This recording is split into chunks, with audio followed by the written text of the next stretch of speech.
From sock boy to shoe show off there. And everybody's been talking about this in the Canadian world anyway. Trudeau, aka sock boy, is missing the attention. So like a delinquent child, he wears his flamboyant socks to make sure you don't miss it. He wears the sneakers to draw attention. I know some people definitely thinking it was a sign of disrespect, but I mean, in this case, he's wearing a brand I like, Adidas, so there you go. But just like Trudeau to kind of come in there and try to stick out. What's that? Like that color doesn't go. Yeah, No, I like Adidas as well, but that doesn't go at all. That's kind of like a weird purpley blue, and then that green. I mean, just have a basic. If you're gonna be an attention seeker, at least look good. Do it right. Well, once a clown, always a clown. I would say though, a few years ago when I was working in the press in London, the Queen came to an event, and we had to pick a reporter to go and do it. And when we decided on who it was going to be, she had to do this, like, it was almost like a little workshop with the palace, Buckingham Palace, where they told her like how to act, where to stand, like what not to do, and even what to wear.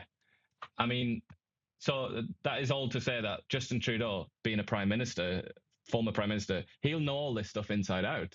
So he knows that there's certain rules that you're expected to obey, and it includes clothes, and yet he's chosen to do that.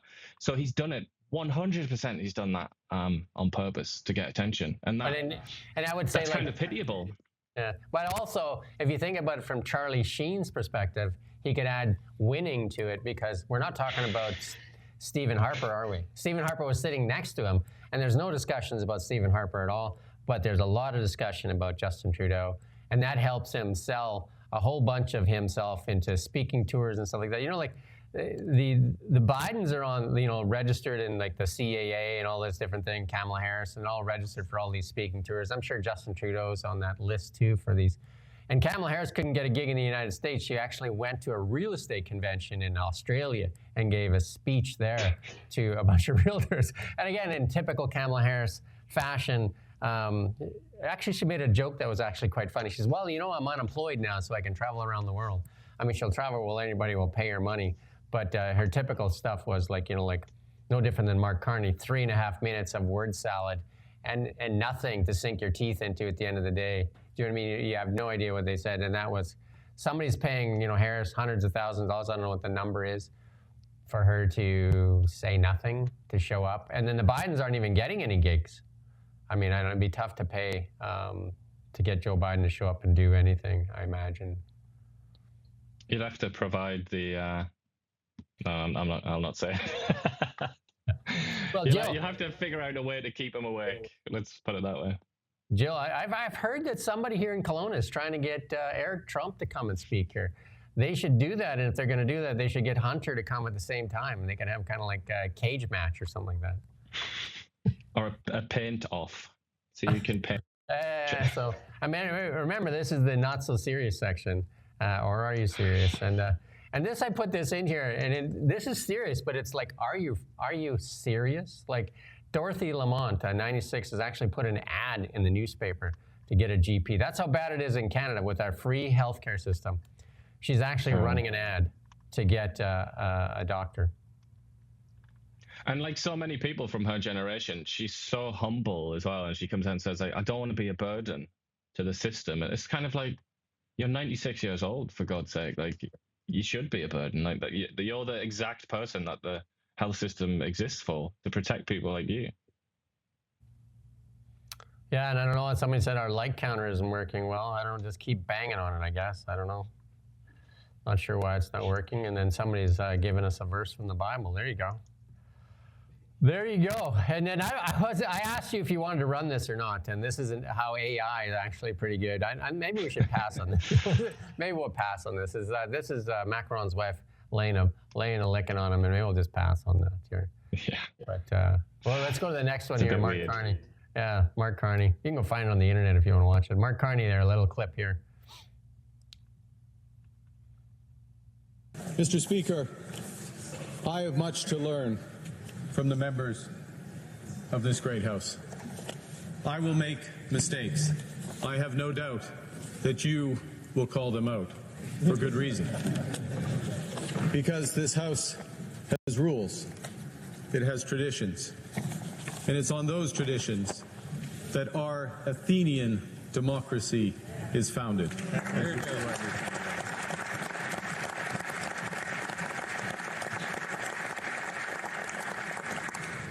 Yes, we are Athens. They are Rome. On va triompher. We will prevail. There you go. Okay. Are you serious? We're Athenian democracy, Jim, so that means you can go and acquire as many slaves as you want now, and also tell your wife and daughters that they can't vote anymore. Because it's an Athenian democracy, apparently, guys. And imagine who's Rome? Is Rome the Americans, or who's Rome in this scenario? Well, yeah, we had a chat about this yesterday, didn't we? This is an old British, like when the British Empire started to fade into, insignificance and weakness. As late as the 19th century, this sort of thing was being said, and people were saying, right, America's going to overtake us, but we can be Greece to their Rome, because in ancient times, the Romans were very, very much influenced by the Greeks, by Greek literature. You know, they all spoke Greek. A lot of the Roman elite spoke Greek, and they were massively affected by Greek culture. And so the argument for the British was, we'll use soft power and cultural power, and then we can kind of like perpetuate our empire through the Americans, and it'll continue. That's where that comes from. I have absolutely no idea why Mark Carney is saying that. And I've also got no idea why he's referring to Canada as an Athenian democracy, because anybody that knows even a tiny little fragment of information about Athens' democracy in ancient times knows that it wasn't really much of a democracy at all. It was a slave-owning society, and it was, for so many reasons, it wasn't. It's not something to try and compare Canada to in a favorable light. Anyway, it's not a good thing. But I don't know if he just doesn't know that. Whoopsie, another whoopsie. Yeah. There you go. And then, and here we go. Here's one that we talked about earlier. And there you go. Make what you want of that. There you go. GB. And then somebody put this up that Rosie live streamed for 4 hours, and all they managed to get was 115,000 views. And that's a good use of, like, I don't think it's 1.4 now, it's I think $1.5 billion, because they just got that big raise, although most of that money probably went to a select few. That's actually quite good for the CBC, I would say. Well, no, I get to get that many. We've had some videos that do way better than that. It's terrible. Yeah. We've had some videos instead that of do being like the go-to place, instead of being like the must-see, they're an obscure sort of almost like a fringe broadcaster in many ways, aren't they? And it's just ludicrous. It's absolutely ridiculous. And then Biden and Macron team up to foreign support group for battered and abused world leaders. There you go. You could argue that Joe Biden, there's many people making that argument right now that it was elder abuse. Many, many people are making that argument right now. Yeah, definitely. And that went back many years, didn't it, that accusation?